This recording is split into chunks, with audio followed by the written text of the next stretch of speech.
उपस्थित सम्पूर्ण साथीहरूलाई हार्दिक नमन। एनएस टेलिभिजन जुन काव्य साधनामा निमग्नरत स्रष्टाहरूलाई जोडिरहनुहुन्छ, अनन्य मित्र महेन्द्रजीलाई म यो एकल कविता वाचनको आरम्भमा हार्दिक आभार व्यक्त गर्न चाहन्छु। मेरो अनन्य मित्र पनि हुनुहुन्छ। एनएस टेलिभिजनको यो विशेष प्रस्तुति एकल कविता वाचनमा आज कार्यक्रममा म मेरा केही थान कविताहरू र केही मेरा विचारहरू यहाँहरूको बीचमा राख्नेछौँ। एउटा साहित्यिक वातावरणमा साहित्यानुरागी मित्रहरूलाई म केही समय अल्झाउने अनुमति चाहन्छु। पुनः एनएस टेलिभिजनको सम्पूर्ण टिम, त्यसै गरी मित्र महेन्द्र ओझालाई साधुवाद व्यक्त गर्न चाहन्छु यो मिठो सामिप्यताका लागि। त्यसो त साहित्यको एउटा बलशाली विधा कविता सर्वाधिक लोकप्रिय र पुरानो विधाका रूपमा हामीले काव्यलाई लिने गर्छौँ। त्यसो त कविता एउटा विराट क्षेत्र बोकेको विधा हो। लोक प्रचलित विधाका रूपमा मानव सभ्यताको विकास पछाडि कविता विधाको आरम्भ भयो र यसले मानव हृदयलाई आह्लादित बनाउने मात्र नभइकन मानव हृदयका विभिन्न भावभङ्गीहरू, मानव हृदयले अनुभूति गरेका खुसी र पीडाहरू बेरिएर साहित्यमा आउने गर्छन्। त्यसो त साहित्य कविता जीवन दर्शन र भोगाई मात्रै हो भन्ने पक्षमा म छैन। आवाज विहीनहरूको अभिव्यक्ति हो कविता। जीवनको आशा पनि त हो कविता। जीवनको आगो हो कविता। राको, मुस्लो र बारुद जे भन्नुहोस् कविताभित्र भेट्न सकिन्छ। मलाई लाग्छ कविता कुनै षोडशीको बयान मात्र होइन। कविता आवाज विहीनहरूको आवाज बन्नुपर्छ। यो कार्यक्रममा म आफ्नो कविताबाट यो काव्यिक मेलोको प्रादुर्भाव गर्न चाहन्छु। आमा शब्द आफैमा एउटा शक्तिशाली शब्द हो, सबैभन्दा प्रेमिल शब्द पनि हो। मलाई यस्तो लाग्छ आमाको सङ्घर्ष र आमाको जीवनको घर्षण प्रत्येक सन्तानहरूका लागि एउटा बलियो शक्ति पनि हो भन्ने म ठान्छु। आमाको अधरमा झल्किने मुस्कानको झन्डा अथवा आमाको अधरहरूमा लहराउने मुस्कानको झन्डा प्रत्येक सन्तानको शक्ति हो जस्तो मलाई लाग्छ। म आमाकै बारेमा लेखिएको एउटा कविताबाट यो काव्यिक मेलाको प्रादुर्भाव गर्न चाहन्छु, सुरुवात गर्न चाहन्छु र मेरो कविताको शीर्षक रहेको छ आमाको विश्वविद्यालय। आमाको विश्वविद्यालय यो कविता मैले मेरी आमालाई, आमाका दुःखहरूलाई सम्झेर लेखेको हो। कविताको शीर्षक रहेको छ आमाको विश्वविद्यालय।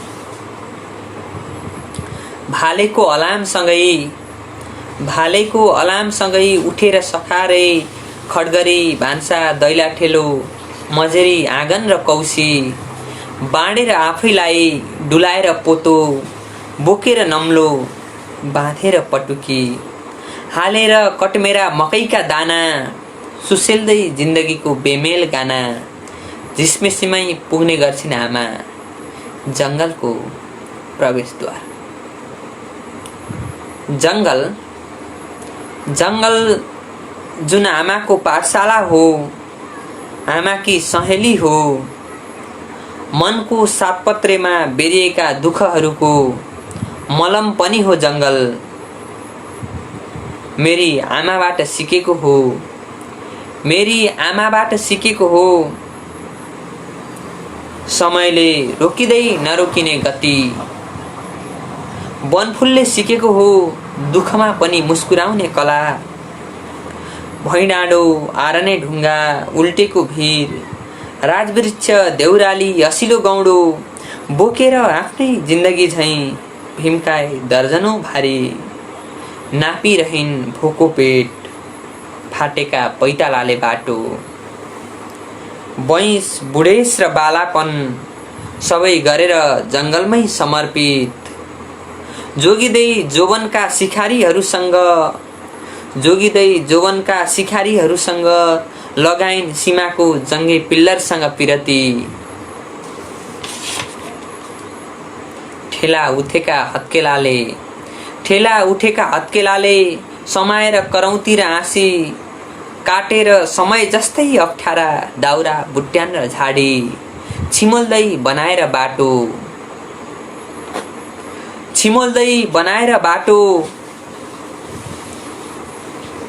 पढेर बोट बिरुवाकै कखरा। साल सिसौ धैँरो साधन र खैर यिनैमै गरेर स्नातक। घोटेर हड्डी खियाएर पिठ्यौँ, फटालेर अनगिन्ती धोती। अविराम बोकिरहन् घाँस र दाउराको भारी। हिउँद र वर्षा दिइरहन् सेमेस्टर परीक्षा। दशैँ तिहार र लोसार, जितिया माघी र छठ, सबै बिते जङ्गलकै काखमा। नचिनेरै बाराखरी पढिरहन् लगातार, नचिनेरै बाराखरी पढिरहन् लगातार। निराक्षर भएरै शिक्षित बनिरहन् हर बहार। सोच्छु कसरी बनिन आमा, सोच्छु कसरी बनिन आमा। सुसंस्कृत विद्रोही र सभ्य, विचार कला र व्यवहारले भव्य।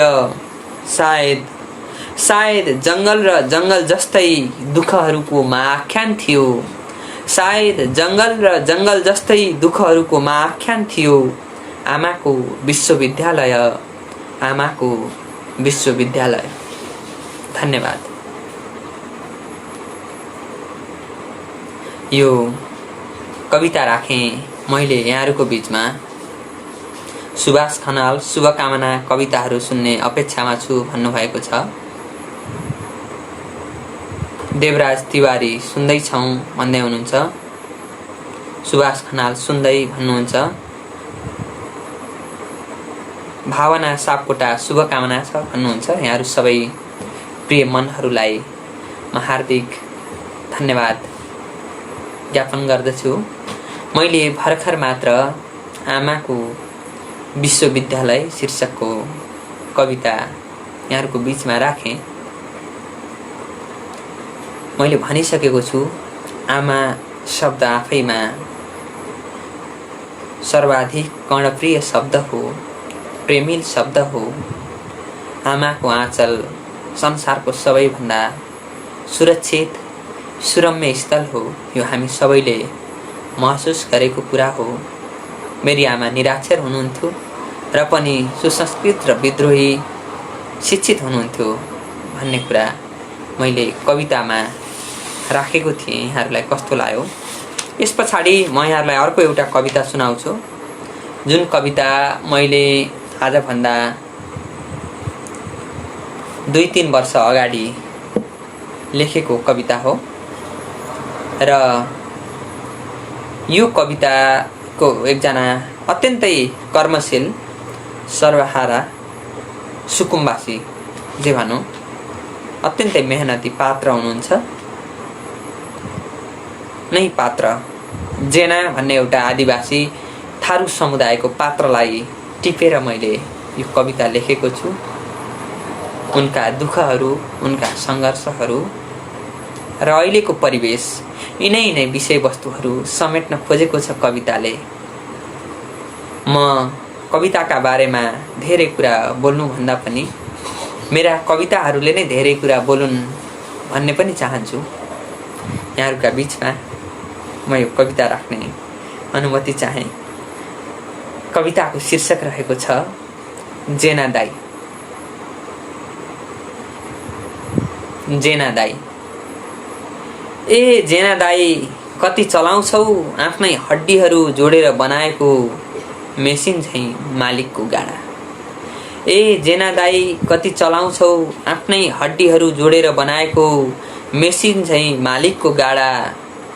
कति धकेल्छौ गाडाका चक्काहरू अगाडि बढाउने धुनमा आफैलाई पछाडि।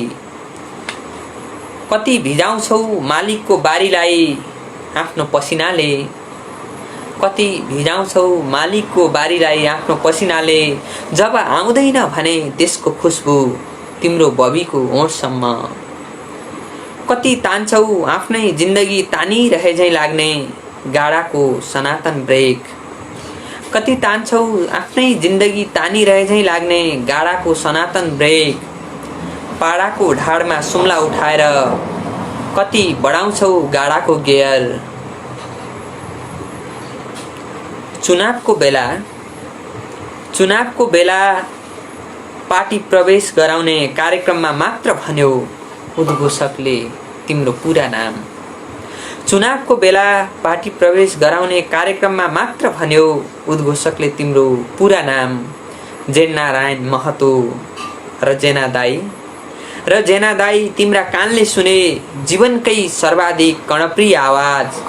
तिम्रा अदरहरू मात्र मुस्कुराएनन्, मुस्कुराए दिल दिमाग र आँखाहरू आफ्नै लयमा। भेटे झैँ लाग्यो जीवन जिउनुको अग्लो स्वाभिमान। रातो झण्डा मुनि राखेर उनै अन्नदाता मालिकले लगाए मुट्ठी कस्न। रातो झण्डा मुनि राखेर उनै अन्नदाता मालिकले लगाए मुट्ठी कस्न। खुवाए पार्टी सदस्यताको शपथ अनि नचाए आजादीको नयाँ गीतमा। भरे मालिकको निवासमा भयो भव्य पार्टी। भरे मालिकको निवासमा भयो भव्य पार्टी। कतिले गरे मदिरासँगै तीव्र बमन। नढाँटी भन त जेना दाई। नढाँटी भन त जेना दाई, कबाबमा नुन कम भयो भनेर तिमीलाई लात्ती हान्ने कमरेडहरू को हुन्। नढाँटी भन त जेना दाई, कबाबमा नुन कम भयो भनेर तिमीलाई लात्ती हान्ने कमरेडहरू को हुन्। को हुन् उल्टी सोहोरिसकेपछि पनि अमिलो गन्ध आइरह्यो भनेर थप्पड हान्ने कमरेडहरू। 12 महिना 365 नै दिन रगत मिसिएको पसिना बगाउँदा पनि किन बदलिँदैन तिम्रो दुनिया। 12 महिना 365 नै दिन रगत मिसिएको पसिना बगाउँदा पनि किन बदलिँदैन तिम्रो दुनिया। किन हुन्छ तिम्रै बबुवालाई कुपोषण। कसरी हुन्छन् तिम्री जनी आधा पेट। आखिर को हुन् तिम्रो जीवनलाई उधोमुन्टो लगाएर। आखिर को हुन् तिम्रो जीवनलाई उधोमुन्टो लगाएर। ज्योति रहँदा पनि नअगाउने शासकहरू अब चिन्नु छ एक एक। खोल्नु छ इतिहासको असन्तुलित बही खाता। अनि रातो झण्डामा भएको हथौडा निकालेर थाल्नु छ एक सफाई अभियान।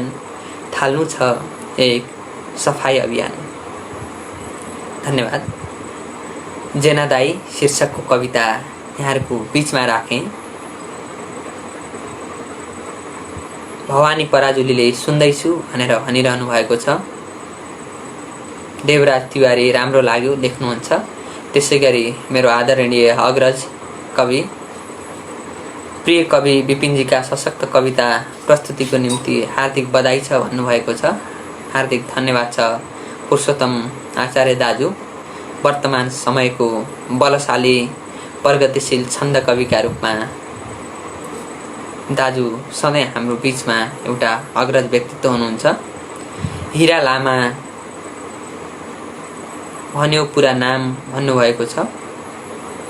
हृदयस्पर्शी कविता भनेर कमेन्ट गर्नुहुन्छ। सही खबरबाट जेना दाई हृदयस्पर्शी कविता लेख्नुहुन्छ। अनिता लामा आखिर को हुन् तिम्रो जीवनलाई उधोमुन्टो लगाउने शासकहरू भनेर लेख्नु भएको छ। दमदार छ जेना दाई कविता लेख्नुहुन्छ। देवराज तिवारी राम्रो कविता लेख्नुहुन्छ। म साथीहरूलाई हार्दिक आभार व्यक्त गर्न चाहन्छु प्रतिक्रियाका लागि। हार्दिक आभारसँगै मनज्ञ धन्यवाद यहाँहरूका लागि। अनुरागी मित्र, म चितवनको माडीदेखि यहाँहरूको बिचमा यति बेला उपस्थित छु र मैले आफ्ना कविताहरू यहाँहरूको बिचमा राखिरहेको छु। यस पछाडि म मेरो अर्को कवितालाई यहाँहरूको बिचमा स्थान दिन चाहन्छु। देब्रे हात शीर्षकको कविता राख्ने अनुमति चाहन्छु। त्यसो त म आफू पनि देब्रे हात मेरो बढी चल्छ र हाम्रो समाजमा देब्रे हातलाई अशुभको सङ्केत अथवा यो देब्रे हात चल्नु राम्रो होइन भन्ने गरिन्छ। त्यसो त देब्रे हातले हाम्रो शरीरको हरेक महत्त्वपूर्ण काम गर्छ। सफाइदेखि लिएर हरेक कुरा किन नहोस्, दाहिने हात जतिको महत्त्वपूर्ण छ त्यति नै महत्त्वपूर्ण छ देब्रे हात पनि। म यही प्रसङ्गलाई खास गरी यो वर्तमान समयमा लेफ्ट ओरिएन्टेड जुन शक्तिहरू छन्, वामपन्थीहरू छन्, तिनीहरू पनि एउटा वामपन्थी विचारलाई पनि देब्रे विचार भनेर भन्ने गरिन्छ र ती देब्रेहरू पनि वास्तवमा देब्रे जस्ता छैनन्। यो वर्तमान समयमा यो विद्रूप दृश्य उनीहरूका व्यवहार हामीले देखिरहेका छौँ। म यिनै विषयवस्तुहरूलाई कवितामा समेट्ने प्रयत्न गरिरहेको छु, यहाँहरूका बिचमा राख्दैछु। देब्रे हात शीर्षकको कविता। सुकुम्बासी बस्तीमा फक्रिएको लाली गुराँस, सुकुम्बासी बस्तीमा फक्रिएको लाली गुराँस, नलागे जस्तै हजुरलाई गुराँस जस्तो। भुइँ मान्छेको आँगनबाट देखिने अनन्त आकाश, नलागे जस्तै हजुरलाई आकाश जस्तो। भोकको एम्बुसमा परी काखमा छटपटाइरहेको सन्तान, स्तनबाट दुधको सट्टा रगत चुसिरहेको दृश्य, किन लाग्दैन हजुरलाई विभल दृश्य जस्तो। त्यसो त मेरो देब्रे हातले बनाएको सत्य पनि कहाँ लाग्छ र यहाँलाई सत्य जस्तो। त्यसो त मेरो देब्रे हातले बनाएको सत्य पनि कहाँ लाग्छ र यहाँलाई सत्य जस्तो। हर बखत खेत मैदान र खलियान, अड्डा अफिस र अदालत, चिया पसल दोबाटो र चौतारो, लाल सलाम अभिवादन र जय नेपाल, सम्मान सहयोग र सफाई। हर बखत हर काम अगाडि चल्छ मेरो देब्रे हात। हर बखत हर काम अगाडि चल्छ मेरो देब्रे हात। किन हजुरले कामलाई कम र हातलाई बढी अस्वीकार गर्नुहुन्छ। किन हजुरले कामलाई कम र हातलाई बढी अस्वीकार गर्नुहुन्छ। निस्वार्थ देब्रे हातले गरेथे असहायलाई सहयोग स्वीकारिएन। निस्वार्थ देब्रे हातले गरेथे असहायलाई सहयोग स्वीकारिएन। ससम्मान गरेथे कमरेडलाई सलाम स्वीकारिएन। देब्रे हातले नै दिएर पानी बचाएथे प्राण स्वीकारिएन। यतिसम्म कि पोहोर साल भयङ्कर त्रासदीको छायाबाट यतिसम्म कि पोहोर साल भयङ्कर त्रासदीको छायाबाट बचाएथे इन्द्रकमलका फूल जस्ता नानीहरू। यसै पाली ख्यामितलाई जीवनको जङ्गलमा मृत्युको भिरबाट बचाउन खोज्दा फुत्केथ्यो मेरो देब्रे घोडा र च्याप्प समाएर बचाएथ्यो त्यही देब्रे हातले। स्वीकारिएन। सत्तालाई पनि लाग्दो हो किन अस्वाभाविक चलमलाइरहन्छ यो देब्रे हात। सत्तालाई पनि लाग्दो हो किन अस्वाभाविक चलमलाइरहन्छ यो देब्रे हात। देब्रे जस्ता नभएका देब्रे मानिसलाई पनि लाग्दो हो। देब्रे जस्ता नभएका देब्रे मानिसलाई पनि लाग्दो हो किन मुट्ठी कसिरहन्छ बेअर्थ यो देब्रे हात। आखिर किन प्रतिबन्धित छ यहाँ, आखिर किन प्रतिबन्धित छ यहाँ देब्रे हात। आखिर किन प्रतिबन्धित छ यहाँ देब्रे हात। देब्रे आँखा, देब्रे खुट्टा र देब्रे कान, देब्रे मस्तिष्क, देब्रे विचार र देब्रे दर्शन। महोदय हजुरले पनि यति बेला नस्वीकार्न सक्नुहुन्छ। महोदय हजुरले पनि यति बेला नस्वीकार्न सक्नुहुन्छ प्रतिरोधी देब्रे हातले लेखिएको मेरो देब्रे कविता। प्रतिरोधी देब्रे हातले लेखिएको मेरो देब्रे कविता। धन्यवाद।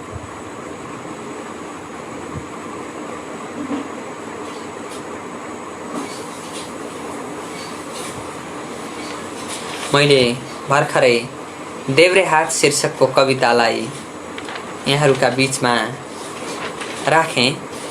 यस पछाडि म यहाँहरूलाई अर्को एउटा मेरो कविता राख्ने अनुमति चाहन्छु। त्यसो त यो कविताभन्दा अगाडि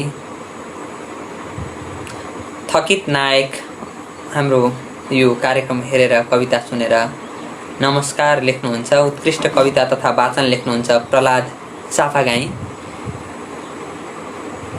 त्यसै गरी अलिना राउत नमस्कार लेख्नुहुन्छ। म अर्को एउटा कवितालाई यहाँहरूको बीचमा यति बेला राख्ने अनुमति चाहन्छु। हामी कोरोना भाइरस कोभिड-19 को यो विषम परिस्थितिमा जुटिरहेका छौँ र खास गरी यति बेला स्वास्थ्यकर्मी, सफाइकर्मीहरूको अत्यन्तै महत्त्वपूर्ण भूमिका छ।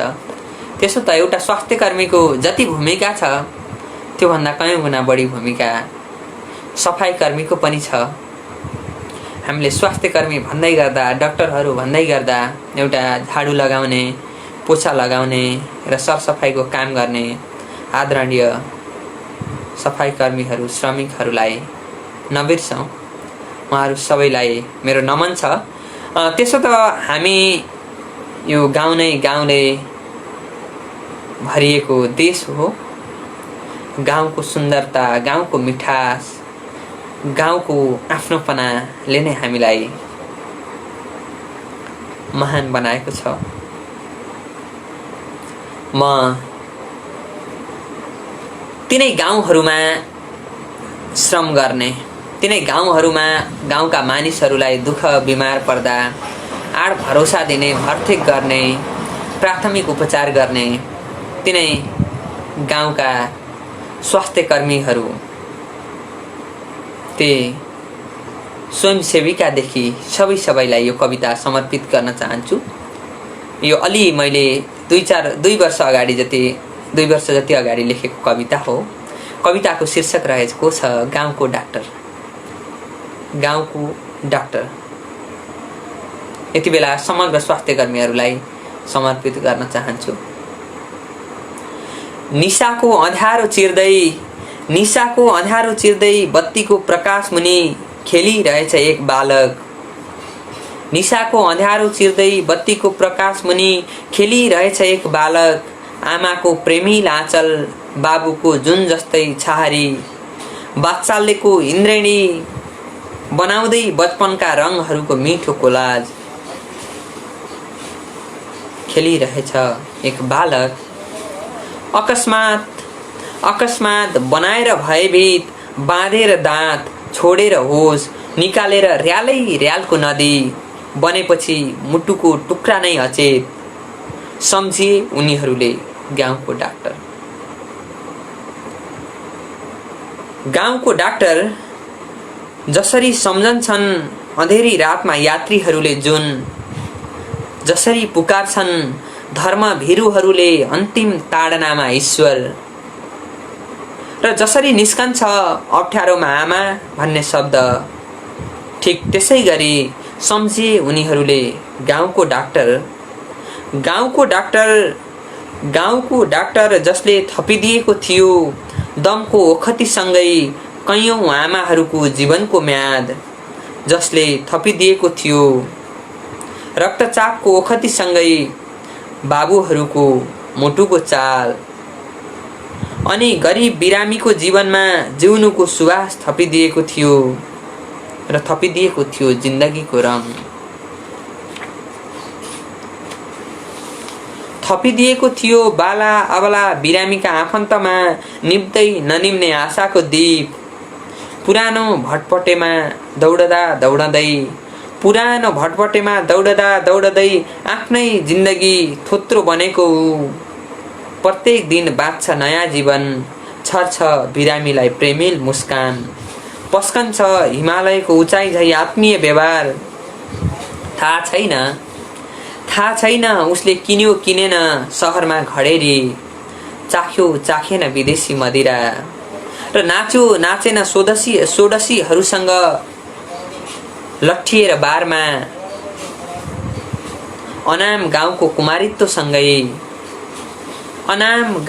कुमारित्वसँगै छचल्किएको नदीको लहर, बेचैन हावाको झोक्कासँगै वितरित बिरामी पीडा आदि सबै बेला सम्झन्छन् गाउँलेहरू उसलाई। थाहा छैन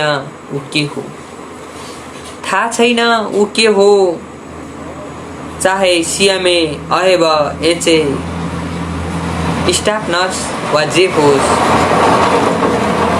होस् लामो 12 हाते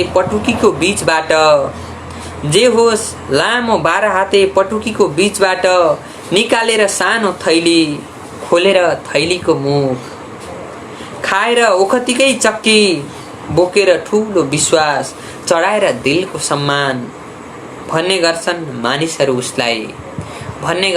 मानिसहरू उसलाई गाउँको डाक्टर। प्रिय मित्र, गाउँको डाक्टर शीर्षकको यो कविता मैले यहाँहरूको बीचमा राखेँ।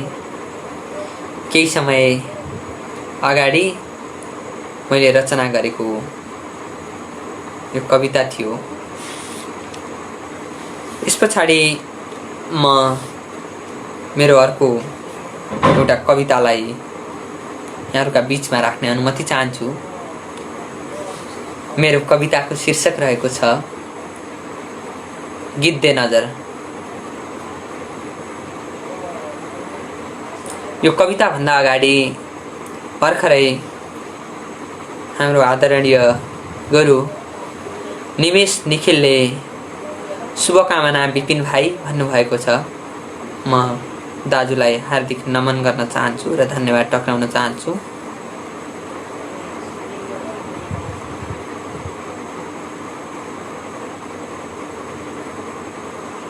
बादल देवी चामलिङले नमस्कार, गाउँको डाक्टर कविता राम्रो लाग्यो भन्नुभएको छ, हार्दिक धन्यवाद। अनिता लामा सुन्दर लेख्नुहुन्छ, धन्यवाद।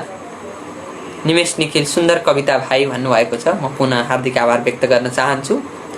खास गरी हाम्रो स्वाभिमान माथि नै धावा बोल्ने गरी हाम्रो छिमेकबाट बारम्बार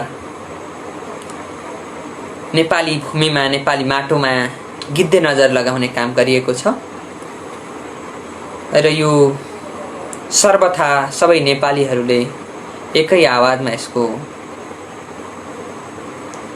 विरोध गर्नुभएको छ र हामी सबैले यसका विरुद्धमा खबरदारी गरिरहेका छौँ। म यसै सन्दर्भलाई यो अलिकति माटोको सुवास बग्ने खालको एउटा कविता यहाँहरूको बीचमा राख्न चाहन्छु। गिद्धे नजर कविताको शीर्षक रहेको छ गिद्धे नजर। मध्यरातको सपनीमा आएर अनाम सहित लगाएर अँध्यारो मुख बोलिरह्यो मेरो रगत मिसिएको कालीवारी सकेनौ है जोगाउन। मध्यरातको सपनीमा आएर अनाम सहित लगाएर अँध्यारो मुख बोलिरह्यो मेरो रगत मिसिएको कालीवारी सकेनौ है जोगाउन। पुर्खाको हस्तिहाड बन्दकी राखेर लडेका थिए वीरङ्गनाले युद्ध त्यही रक्तिम इतिहास भ्याएनौ है जोगाउन।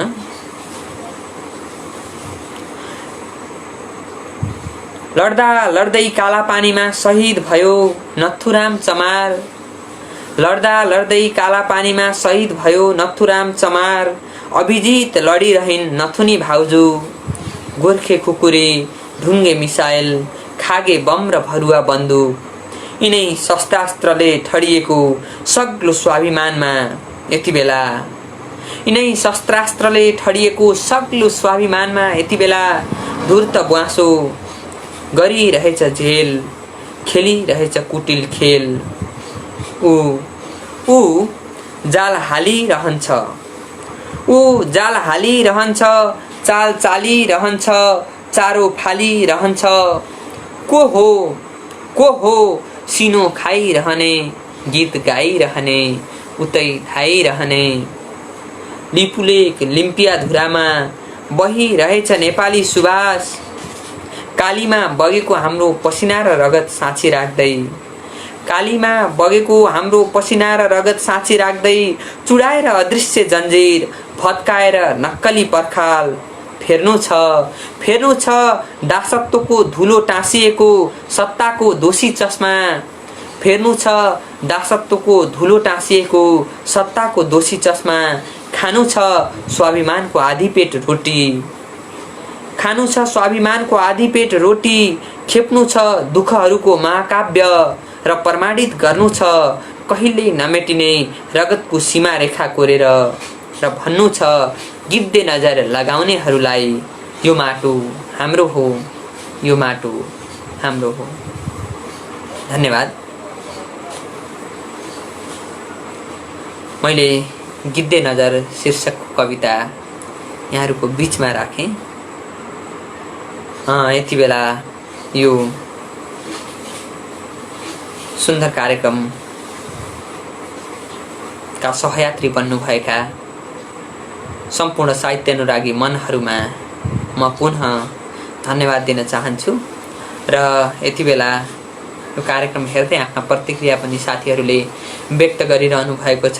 महेन्द्र ओझा सुन्दर वाचन सुन्दर कविताहरू प्रिय मान्छे हार्दिक धन्यवाद छ लेख्नु भएको छ। महेन्द्रजी यहाँलाई हार्दिक आभार व्यक्त गर्न चाहन्छु, मनज्ञ धन्यवाद दिन चाहन्छु। यो कला र साहित्यलाई यहाँले जुन महत्त्वका साथ हामी जस्ता सर्जकहरूलाई स्थान दिनुभएको छ यहाँको यो सत् प्रयासको म अन्तर्हृदयदेखि हार्दिक प्रशंसा गर्न चाहन्छु। निवेश निखिलले हेर्दै सुन्दैछु भाइ भन्नुभएको छ, पुनः धन्यवाद छ दाजु। परवानीपुर पोस्ट सुन्दर लेख्नु भएको छ। राजेश पाठक सुन्दर लेख्नुहुन्छ, सुन्दर वाचन र कविता भन्नुभएको छ। निवेश निखिल फेर्नु छ दासत्व टाँसिएको सत्ताको दोषी चस्मा भन्नुभएको छ, हार्दिक धन्यवाद। सुन्दर लाइन भन्नुहुन्छ आदरणीय दाजु अग्रज साहित्यकार निवेश निखिललाई म पुनः धन्यवाद दिन चाहन्छु। र यहाँहरूको बीचमा म अर्को एउटा कवितालाई राख्न चाहन्छु।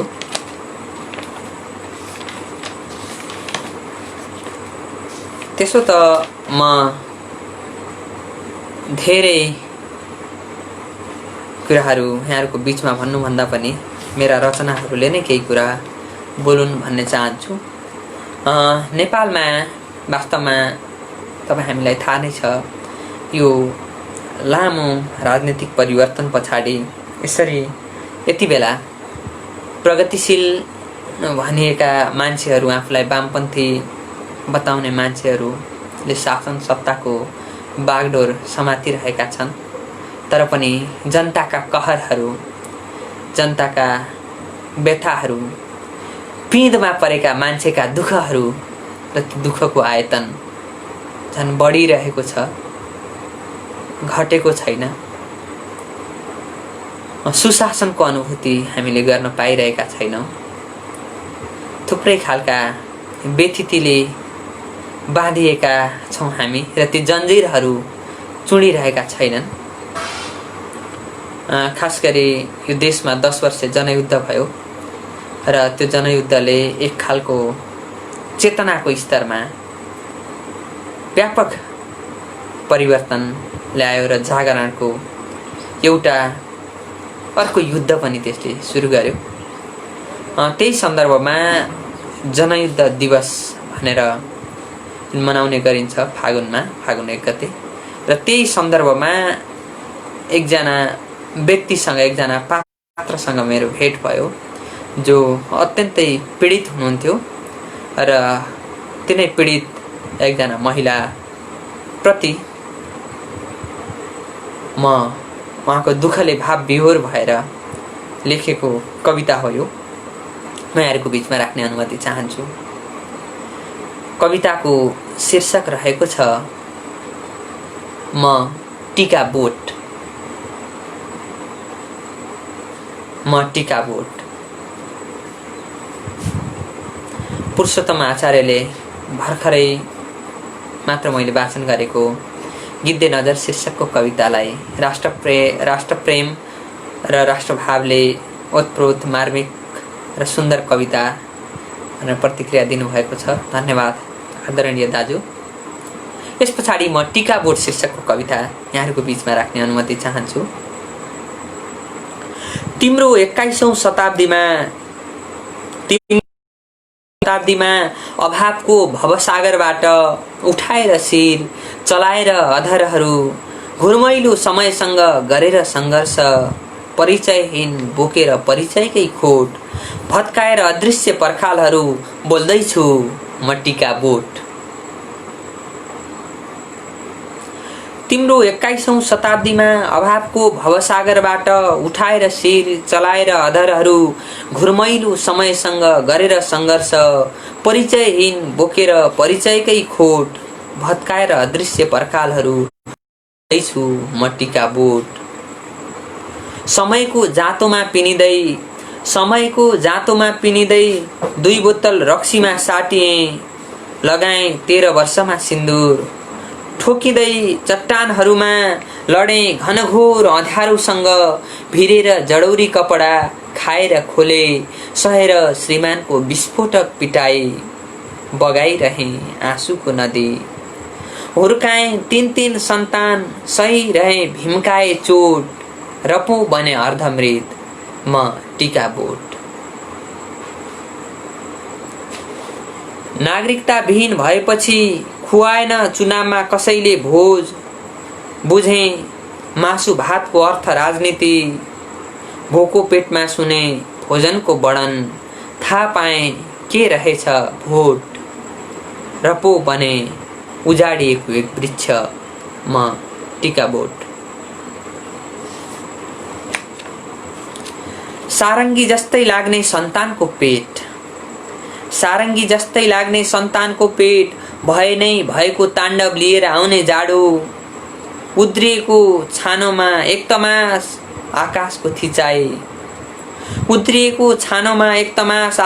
थिचाइ, जगतै हल्लाए झैँ लाग्ने हृदयको कम्पन, झनै बढेपछि शीतलहर मैले बाल्दै गर्दा थोत्रा बोतल, धुवाँ मिसाएर ताप्दै गर्दा शीतलहर, सरकारी अड्डामा पुगेछ आन्दोलनको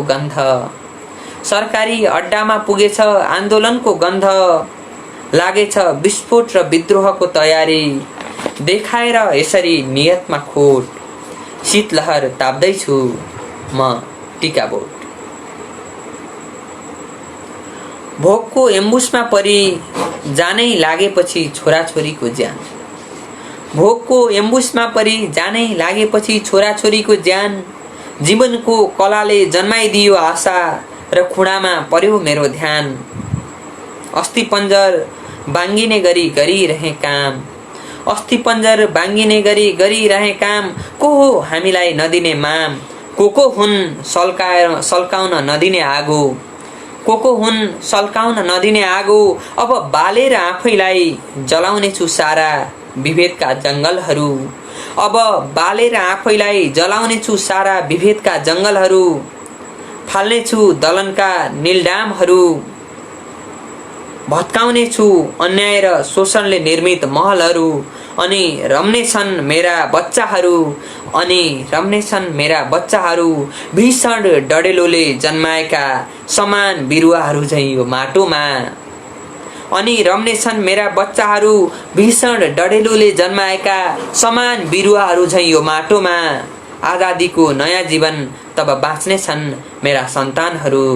आजादीको नयाँ जीवन बाँच्ने छन् तब मेरा सन्तानहरू। प्रिय मित्र, यो अर्को कविता मैले यहाँहरूका बीचमा राखेँ। टिकाबोट शीर्षकको कविता। त्यसो त हाम्रो समाजमा टिकाबोटका जस्तै थुप्रै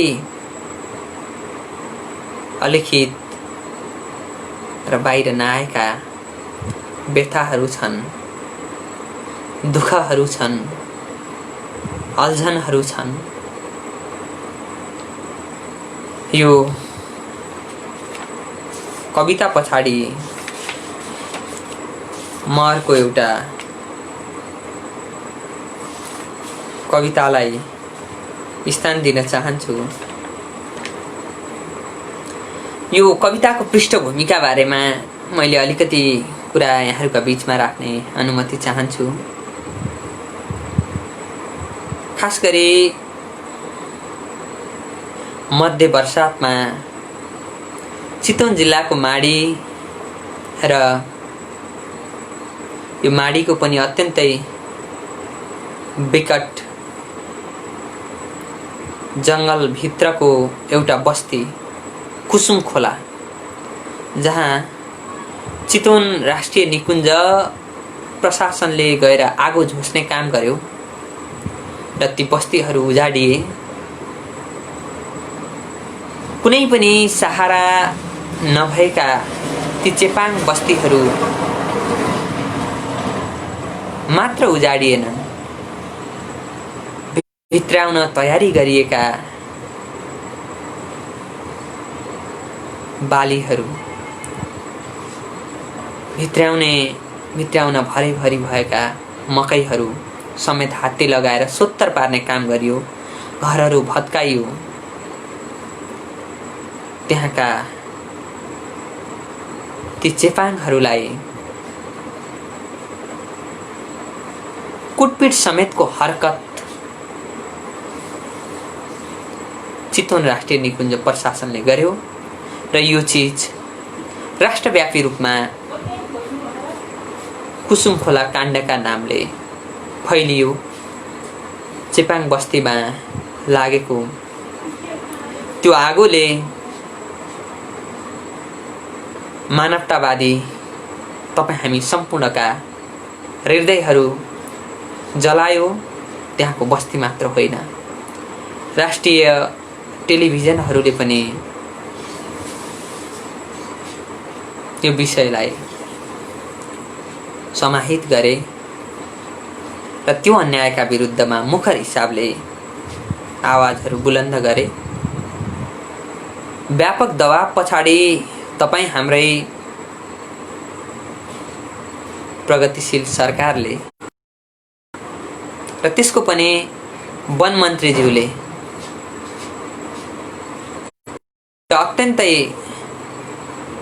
तल्लो स्तरको अभिव्यक्ति दिनुभयो कि त्यहाँ कुनै घरहरू, कुनै झुप्राहरू जलाइएका होइनन्। त्यहाँ त खेती कुर्नका लागि बनाइएका मचानहरू जलाइएका हुन्। त्यो कुनै घर थिएन भनेर भन्नुभएको छ। उहाँले त्यो अभिव्यक्ति दिनुभएको छ। त्यो अत्यन्तै निकृष्ट र निन्दनीय अभिव्यक्तिपछि चौतर्फी हिसाबले उहाँको राजीनामा पनि मागियो। उहाँको विचार र दृष्टिकोणप्रति व्यापक आलोचना पनि भयो, तर मान्यज्यूलाई त्यसले कुनै प्रवाह गरेन। र यो पनि तपाईहरुलाई म निवेदन गर्न चाहन्छु कि त्यो घटना घटिसके पछाडि त्यसको 5 दिनपछि यो आदरणीय पत्रकार अपिल त्रिपाठीले मलाई सम्पर्क गर्नुभयो, गण्डकी छड्के कार्यक्रमका साथीहरूले, र उहाँहरूलाई लिए स्वयं 2 घण्टाको बाटो, अत्यन्तै कठिन यात्रा जानका लागि मात्र 2-2.5 घण्टा, अनेक जंगारहरू तर्नु पर्ने, पहराको साँघुरो गल्ली कटेर जानुपर्ने जहाँ पहिराहरू पनि गएका थिए। हामी त्यहाँ पुग्यौं। त्यहाँ पिउने पानी छैन, त्यहाँ सञ्चार छैन, त्यहाँ छुट्टै खालको जीवन छ र उनीहरूको छुट्टै खालको जीवन भोगाइ छ। त्यसरी आफ्नो जीविका चलाएर बसिरहेका र त्यहाँको खास गरी त्यो सीमानाको रक्षा गरेका, भारतसँगको सीमाना त्यहाँ पर्छ र त्यहाँ उनीहरू बस्नाले नेपालको भूमि अतिक्रमण हुनबाट जोगिएको छ। त्यो परिवेशमा त्यो अत्यन्तै कष्टकर जीवन बिताइरहेका निरीह चेपाङहरूमाथि जुन खालको निन्दनीय घटना भएर त्यहाँ जे दृश्य देखियो त्यसले मलाई अलि बढी भावुक बनायो। त्यसपछि मैले यो कविताको सिर्जना गरेको हुँ, यो कविता रचना गरेको हुँ। म यहाँहरुको बीचमा यो कवितालाई स्थान दिन चाहन्छु। कविताको शीर्षक रहेको छ मचान। मचान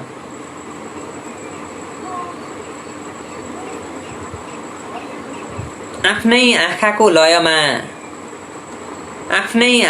लयमा आँसुको नदीले बगाएका उज्यालाका झिल्काहरू सम्झँदै गमिरह्यो जीवनभर हारिरहेको जितबहादुर चेपाङ।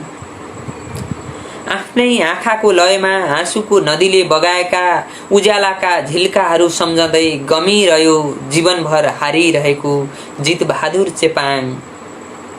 चानु मानु छ परिवेश, मसान घाटको सन्नाटा झैं छ वातावरण। नचल मलाई नबोली चुपचाप छ मुर्धा शान्ति झैं समय।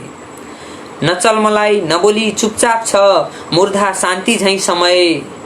टक्क रोकिएको छ हावा, किलकिले नै अठिने गरी थिचिरहेछ कोही घाँटी। किलकिले नै अठिने गरी कोही थिचिरहेछ घाँटी। आँखाको डिलमा बर्लिनको पर्खाल लगाएर रोकिरहेको छ दुःखको बाढी। आँखाको डिलमा बर्लिनको पर्खाल लगाएर रोकिरहेछ दुःखको बाढी। भूत भूत भूत भूत अकस्मात चिच्यायो बुबाको जाङमा टाउको राखेर निदाउन खोजेको 3 वर्षे बालक। भूत भूत अकस्मात चिच्यायो बुबाको जाङमा टाउको राखेर निदाउन खोजेको 3 वर्षे छोरो।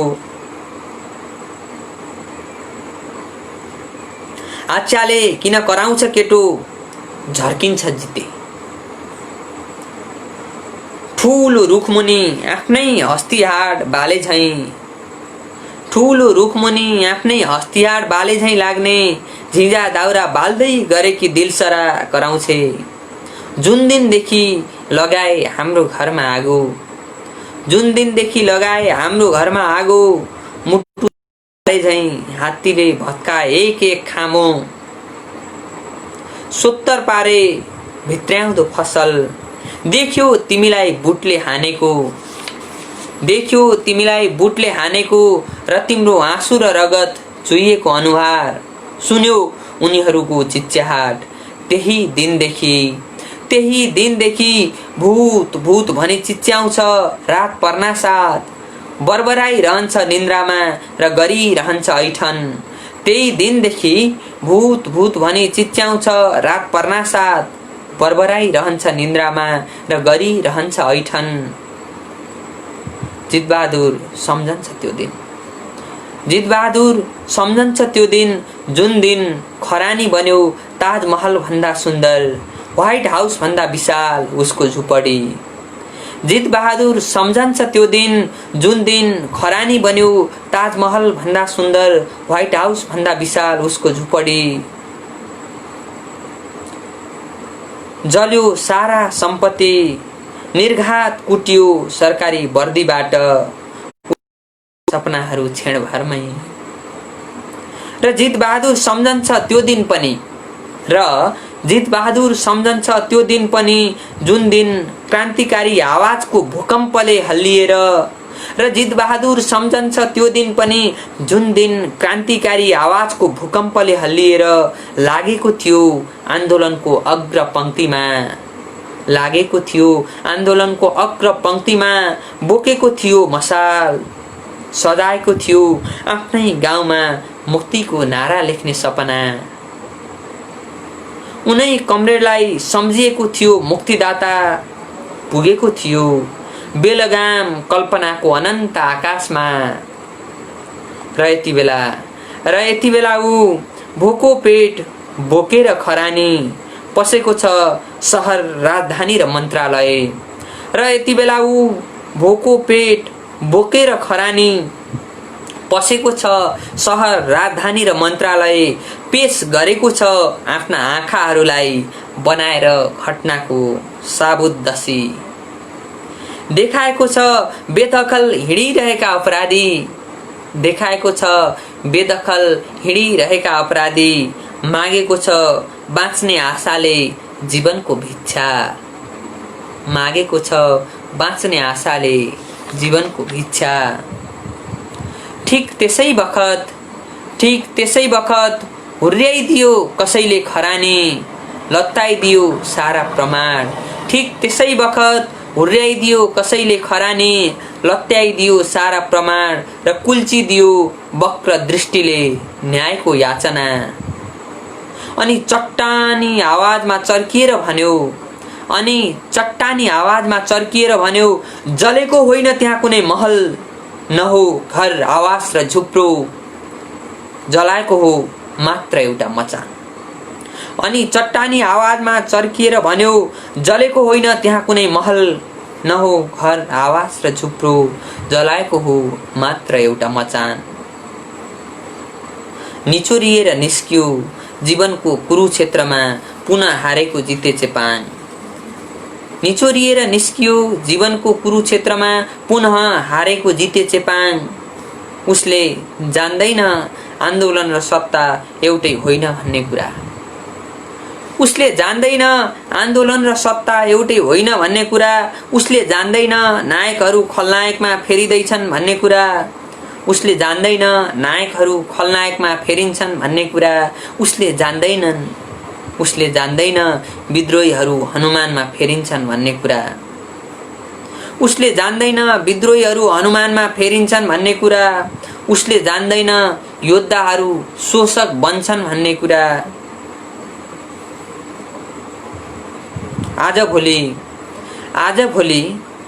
आजभोलि जिते चेपाङ ठुलो ओढारमा बसेर सिकाउँदैछ आफ्ना बच्चाहरूलाई।